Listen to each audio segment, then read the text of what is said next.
Welcome to the Autistic Delicatessen. Let me tell you something. Let me tell you something. The food is great. The food makes community. The food makes community. What you eat and what you drink is your story. Today's guests are Laura Shovan, an author and poet, and Saadia Faruqi, an author, essayist, and interfaith activist. They are co-authors of the book A Place at the Table. Saadia has written books for early readers such as the Yasmin series, a collection of books all about a Pakistani American girl. She has also written an adult fiction book called Brick Walls, Tales of Hope and Courage from Pakistan. Laura has written middle grade books such as The Last Fifth Grade of Emerson Elementary and Takedown. Her works also include some adult poetry books such as Mountain Logs, Salt and Stone, which is a 2010 Harris Poetry Prize winner.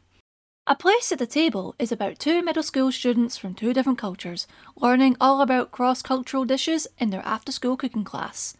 A brief description, I know, but we will discuss more about this book soon with our guests. Saadia and Laura, welcome to the Autistic Delicatessen. It's great having you here. I'm very glad to be here. Thank you. No worries. First question, your book, A Place at the Table, could you both explain more on that, starting with Saadia and then Laura? Sure. It's a middle grade novel, so perfect for kids anywhere between the ages of maybe 8 to 12 or 8 to 14, although we like to hope that adults and older kids are also reading it. It's a story about two first-generation girls. Since we co-wrote it, I will be happy to talk about the character and her family that I wrote, and then Laura can take it up from there. So I wrote the character of Sarah, who is a Pakistani American girl, meaning she is born in the US and her family immigrated from Pakistan, just like I did. And she is starting school at a very big middle school after spending a very long time in a very small private religious school. And she doesn't know anybody. She's kind of a prickly person. She is not friendly with a lot of people. And she's in a cooking club that her mom is teaching in after school at her school. And she's kind of not happy to be there either, but she's stuck in that situation. So she has to make the best of it and learn a few things about her culture and also about how to make friends. And I'm also Laura. I also was looking at the book from the website, and I was seeing that also Elizabeth's mom has dealt with her British mom has dealt with depression. So does that have any correlation to people that you've known in your own life, when you've written out that character of Elizabeth? Yeah, thank you. That's a great question. And it's something Saadia and I have spoken quite a bit about. Because both of the girls in this story, Elizabeth and Sarah, come from family where immigration, for Elizabeth, it's just her mother who has come from Great Britain and come to the United States when she got married. But we've talked a lot about the stressors on families who are coming into another country. So in my family, I definitely saw that, because this is loosely based on my own family. Elizabeth's story is, I saw that with my mom. She definitely dealt with depression and social anxiety. So even though she was a native English speaker, being removed from her culture and her family and converting religion, all of that, every single piece of that took away a sort of her support network. So when she came here, really her only support network was my dad, her husband, and the family. And that did cause some depression. But the book also deals with some of the financial stresses that immigrating causes, like in Sarah's family. I mentioned to Saadia, actually, we also talk about the idea that these are families who have come to the United States because they wanted to. They've come for positive reasons, for work, for marriage, to raise a family. Right now, we have in the United States an influx of refugees from several different countries, but especially Afghanistan, and people trying to come in from Haiti. And I've been, trying to help out a family coming to DC from Afghanistan. And so I'm seeing firsthand, really for me, for the first time, the stress that's created when you have a family who's coming because they're refugees, not for positive reasons, because they have to. And, in some cases coming to this country with nothing and having to rely on the social network and organizations that offer support. So it's just, I find it really interesting that whether you're coming to a new culture for positive reasons or for difficult ones, some of the stresses are the same, which I guess in a way is kind of surprising.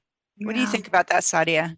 Yeah, I mean, mental health is always a thing that often we don't pay too much attention to, whether it's within ourselves or other people. And, I came to this country 23 almost years ago now. And it was really stressful. There were times that I was really struggling, and my husband too. But that's not something that we often care about. It's the self-care as far as mental health is concerned is often the last priority, just because, it's not really a big deal. You can cope with it, according to a lot of people, including ourselves. So I've personally been trying to do better about that, and I hope that other people are too. Yeah, it's definitely an interesting to add mental health for those who can relate to it, and it's great to see it in more fiction as well. And I read your preview of your book on Amazon, and I actually want to read more of it. I just love how it starts with each character discuss their experiences in the same place, and it's just, and also the ignorance of children in school, how they respond to foreign cultures and stuff. And it reminds me when I was back at high school and how people used to respond offensively to certain cultures. When I was in high school, I was always fascinated by what was out there, and I was also into like Japanese culture as well. So anything that was considered different, I always thought, wow, that's so cool. I mean, why don't we learn more of these things more often, kind of thing. So yeah, I actually want to read more of the book. I love that. And you said ignorance of children. That's definitely true, but it's not limited to children only. I think human beings in general, whatever age they are, can often display their ignorance or lack of information or misinformation in a negative way, in how they treat other people, whether even if it's just not being friendly or welcoming, especially if somebody's from another place, from another country, from even a new living in a new city can be very lonely and difficult to deal with if people are not welcoming you and making it a tolerant community. And adults are the ones who often set the tone for that. Kids are often more curious because they're open and they want to learn, or they haven't gotten those preconceived ideas in their minds that are stuck. But if they watch their parents or their teachers in a place at the table, we see that a lot. We see a teacher, we see parent, we see other adults kind of model that behavior, where they're not being less than respectful and less than friendly and less than welcoming to outsiders. And then the kids kind of just take up on it. And that's unfortunate, but that's what we hope from our book. One of the reasons we wrote it was to display all those, aggressions, whether they be microaggressions or big things, and hope that the readers can understand that, oh, maybe we shouldn't be doing this. We can do better. And then providing that as well. The book also talks about how to be a good ally, how to be a good friend, how to stand up to people, how to create an environment in school or outside in the neighborhood to be a good environment, a positive environment for everybody. I think, and our editor said something really interesting after we had already come up with, the food theme of the story. She said that food is often people's first experience of a new culture. And I thought that was so brilliant because, we might not know somebody from Ethiopia, but, there's an Ethiopian restaurant down the street. And that might be the first time that we're interacting with that culture, is by trying that food. And it makes us more open then to meeting new people and maybe asking questions or having an interest about that culture. I never thought of that. Right. That is awesome. It's the reoccurring theme of the show. It brings people together, and that's another example of it. So that's absolutely. I never thought of that. It's actually awesome. And actually, I'm speaking on that. Well, actually, I want to get to before we get to the whole Kagina, like, that dish that Saadia you make. I was reading your bio on your website, and it was saying that when you first came here from Pakistan to America, that your favorite foods, as a fun fact, was cheeseburgers and pizza. So Still is. so yeah, because actually I Yay. saw because actually, Saadia, I saw on your Instagram that you had, like, in the past, like, this burger called the Double Double, like, because you're currently in Texas. So I'm just thinking, like, in what places do you like to get burgers or even like pizza, and what type of pizza do you like? Before we Oh get my into the gosh. recipes. We can have a whole conversation about burgers and pizza. Oh. Yeah, I'm actually right now currently on a carb diet for the reason that I enjoy these two things way too much and have for the last many, many years. But Double Double is actually, I don't know, people should know about it. How do they not? It's so famous. Well, there's a restaurant called In-N-Out, which is not Texan, it's actually from California. And people who go to In-N-Out are kind of like these diehard fans. Although if you live in Texas, there are way better places like Whataburger, which is really delicious.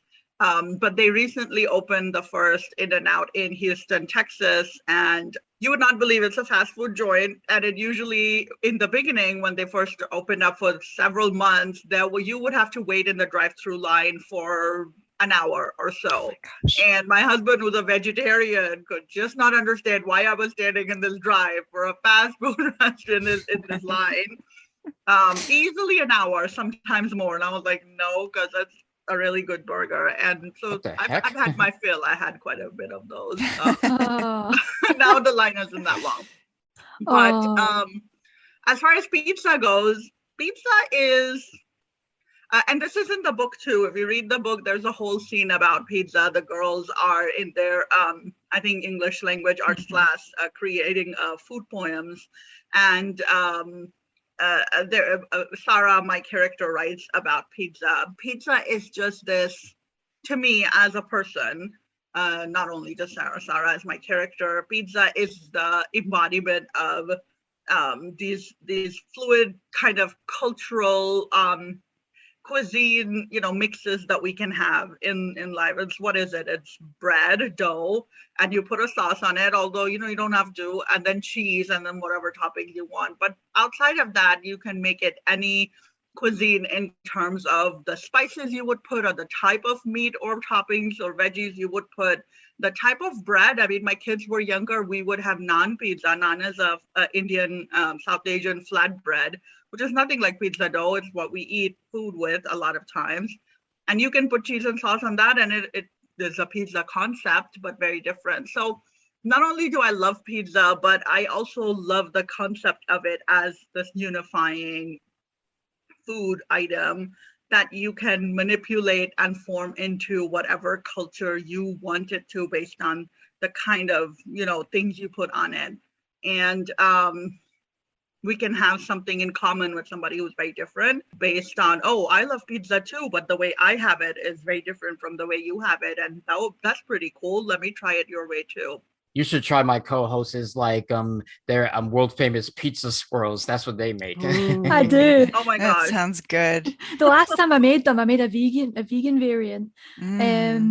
I used Wow. a couple of vegan cheeses, and it actually turned out really nice. And I don't make them very often. Usually when I'm in the mood to cook something, I'm not much of a cook. It's just, if you feel inspired, that's it. That's when I make something. And but they're so much fun to make, and I just love the process of the dough. And my partner has actually made a few pizzas himself, and they're probably one of the best pizzas I've had other than takeaways. So Wow. That's the other thing. I think pizza's actually really easy to make at home. Like Saadia was saying, if you have naan, or if you have sometimes bagels or whatever, whatever you have at home. I like to bake sourdough bread, and we have an amazing recipe for a sourdough pizza that's like a Sicilian. It's that thick crust, the thick chewy. Oh my gosh, it's so good.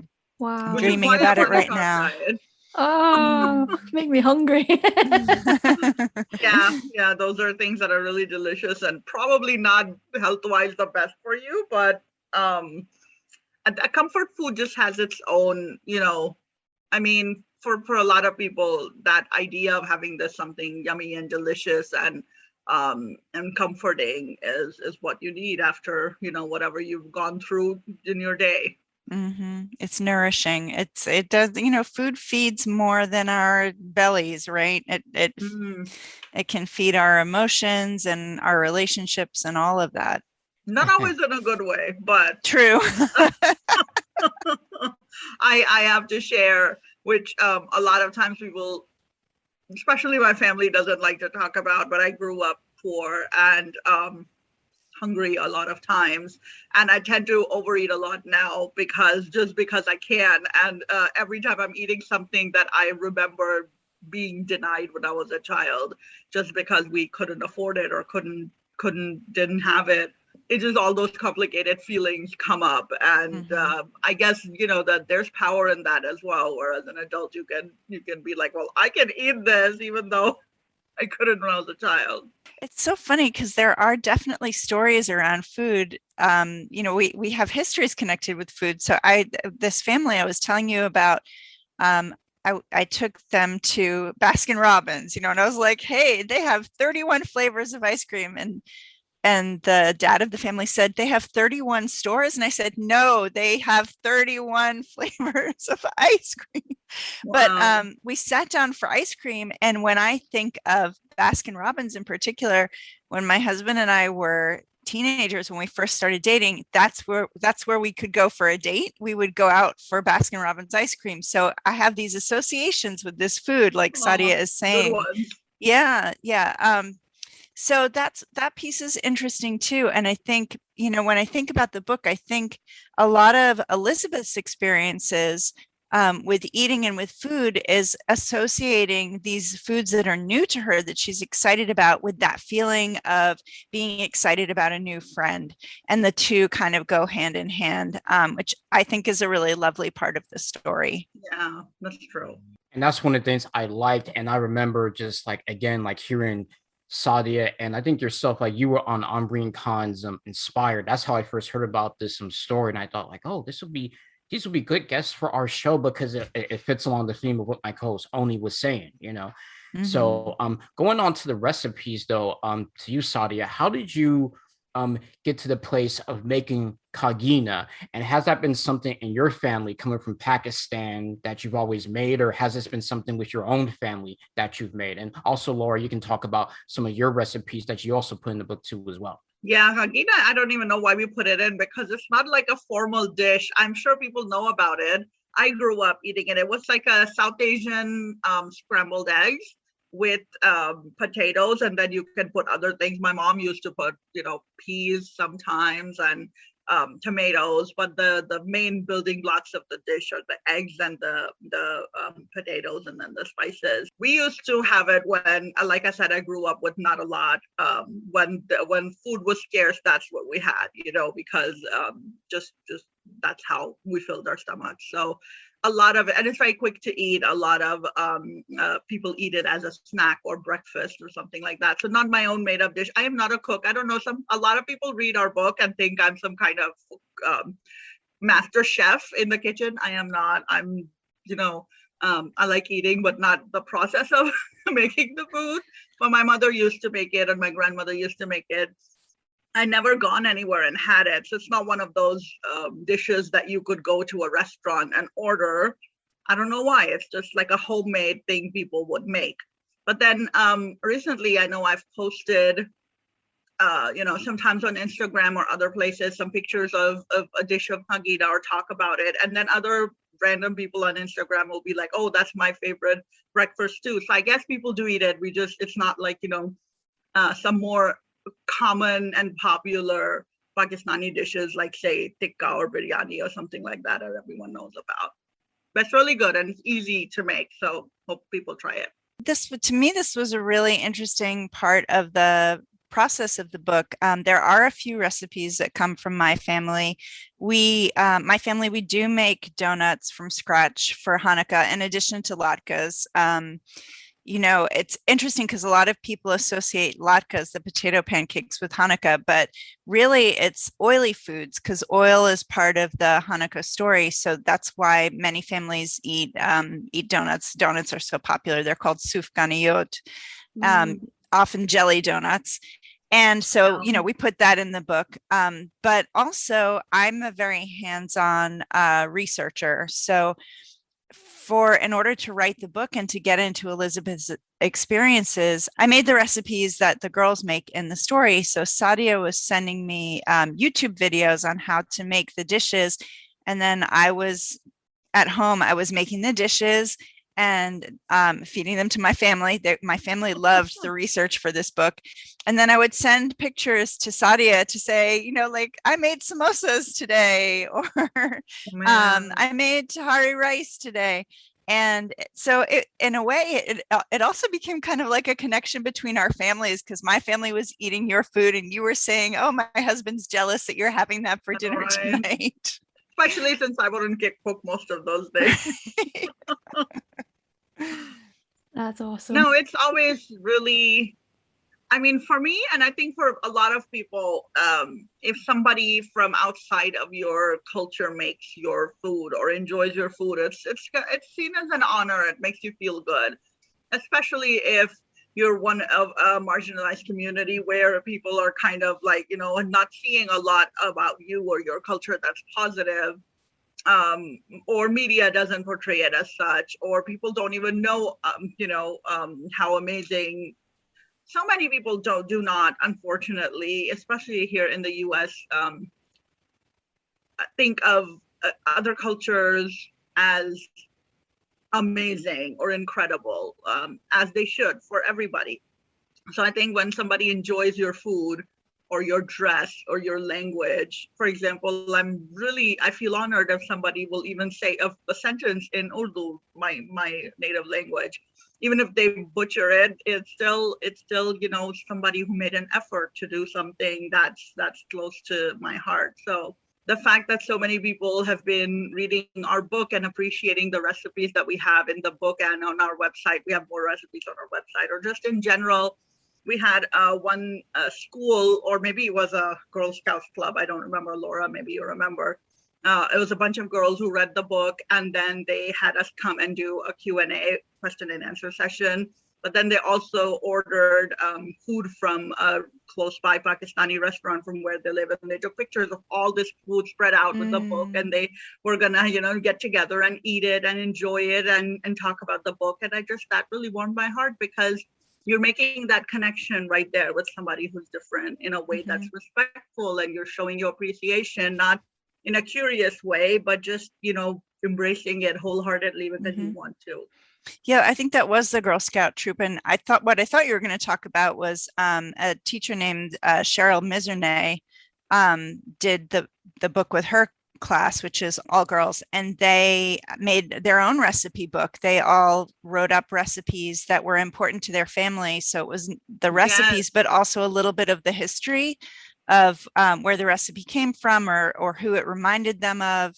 And that was just another lovely connection that readers are making with the story. You're right. That's just awesome how things just like spread out and other places are willing to try it. And every time I find a place that's new, or someone recommends me somewhere new, like different cuisines from different countries, and I try them, and it's always fascinating to find what is there and what's fascinating. And I remember there was a time where me and a friend were in London and we tried a Persian restaurant, and the food, it was like we ordered quite a bit and it was really good, and I had some like the Persian tea as well, so it was really good. I'm quite a tea drinker, so I love trying different teas from around the world. I'm like, oh, how do they do it? This is great. Saadia and Laura, if you for example, invited me and Oni to your places, first starting with you, Saadia, like what type of dish would you make? It could be ethnic, it could be your favorite dish. Like what would you make if we were your guest at your place? Honestly, I would order takeout. Like I said, I don't cook a lot, so you would be disappointed if you're expecting me to come to my house and cook a bunch of food. I do cook a lot, but I mean, not a lot I cook, but I cook on a daily basis for my family. That's just regular food, not like, formal food for guests. But whether I cooked or I ordered from somewhere where, the food would be better than what I did, it would be Pakistani food, and there are a few dishes that are Pakistani that are considered, more of the formal variety. Like if you go to a wedding or you go to a party, those dishes are always front and center.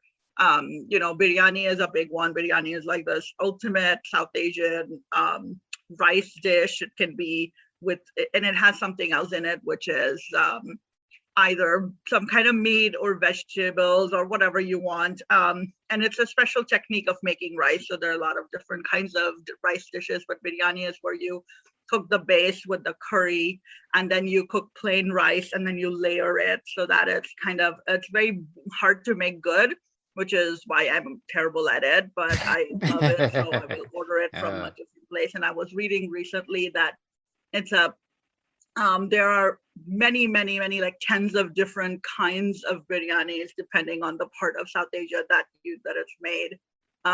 So whether you come to my house or you eat out somewhere, try different biryani dishes. They're really good. Things like tikka. Tikka is another one that's really classic formal food, which is barbecue basically, but it's delicious. It's a different barbecue than American barbecue. Now I'm hungry. So. I know, me too. And my house, I don't even know what to say. Here's what I want to say. My family, my husband and I, between the two of us, we come from something like 7 different European cultures. So we're a big mix and match. So one of my favorite dishes to make is shepherd's pie, which is a classic, a British dish. We make it with ground turkey because I don't eat red meat. And over the years, we've sort of like perfected our shepherd's pie recipe. My husband really likes to make Italian food because that's his background. So we make homemade pasta sauce and with spaghetti, which is what we had last night. It was delicious. And I love to bake, so I'll usually have some kind of like a snack cake or cookies, or when people are feeling a little low or feeling down at our house, that's usually when all the baking trays come out. And we make cookies so that everybody gets a little sugary pick-me-up. It's baking for me is an expression of care and comfort. So I like to do that for my family. My kids are grown, but they're living at home. They've been living at home during the pandemic. It's just a nice thing to be able to do, as put some ingredients together, put it in a mixing bowl. Next thing you know, you have something warm and sweet to share with your family. And that it's just a lovely thing to be able to do for people, is to cook for them. I agree. And before we finish up, could you tell us where we could find you on social media, websites, and all that? Sure. Yeah. So my website is my name. As long as you spell my name correctly, you'll get to the right place, saadiafaruqi.com. And I'm also really active on Twitter and Instagram at the same handle at Saadia Faruqi. That's where, information about all my upcoming books and things where I'm at. Well, now I'm at home, but, when I was traveling. And I love connecting with people. So, if you send me a message through any of those places, I'll be happy to respond. Yeah, and same for me. My website is laurashovan.com, and I am not on social media as much as Saadia, but I am there. And on Instagram, I usually post my doodles, especially robot doodles. If you are interested in robot doodles, it's at Laura Shovan on Instagram, and same really on Twitter. Good. Thank you. My daughter has one of yours on her school bottle, the water bottle that she has. That's so nice. I love that. Yeah, and same. Saadia and I both individually and together, we love visiting with reading groups and schools, and I think we all miss doing book festivals and stuff like that. They're just starting to have some outdoor book festivals here on the East Coast, so it's nice to start seeing people a little bit again. Yeah, and a reminder: both our websites have a lot of resources for this book, including the recipes, but also an educator guide, a discussion guide, And then other things like, questions that kids can ask of their elders about, the immigrant experience, about being first generation or second generation, a lot of different things that families can do together while they read the book or after they read the book. And I really hope that more adults also read this book, because even though it's geared towards the main characters are kids, but the topic is not only for children. And we've written it in such a way that I hope that anybody of any age will enjoy it and appreciate it and take something away from it. Yeah. Yeah, that's awesome. I definitely felt that vibe when I was reading the preview, so I think it'll be easy to read for everyone and keep them gripped. But yeah, thank you for participating in the video series of the Autistic Delicatessen. It was great having you two here. Yeah, thanks. Thanks to you both. Yeah. Thanks for a great conversation, both of you. It was great to talk with you, and we didn't get to ask you why food. Why is food the theme of your series? We just love food, and we love the since the series evolved, that food brings people together. There's a lot of things that encourage unity with food, and I'm sure it also shows that in a lot of the episodes. So yeah. Yeah. True. It shows a lot of that. Yeah. So again, thanks for coming on. Yeah, thank you. Thanks, both of you. Thank you for watching the Autistic Delicatessen. If you're interested in more content or our podcast, feel free to check the website, theautisticdelicatessen.card.co. And also, we're on the Ampliverse, so please check out some of the other videos that are on the Ampliverse, and even go into their website at theampliverse.com. And those links will be in the description below. And feel free to subscribe to this YouTube channel. And along with that too, we'd like to thank Bat Sauce for creating this great music of ours, what he does for us. If you want to check out more of his music, go on to batsauce.bandcamp.com. And if you want to check out his current release, Wolf's Clothing, which is the outro of this show, which is third stream, please go to fullplate.bandcamp.com. Until next time. What you eat and what you drink is your story.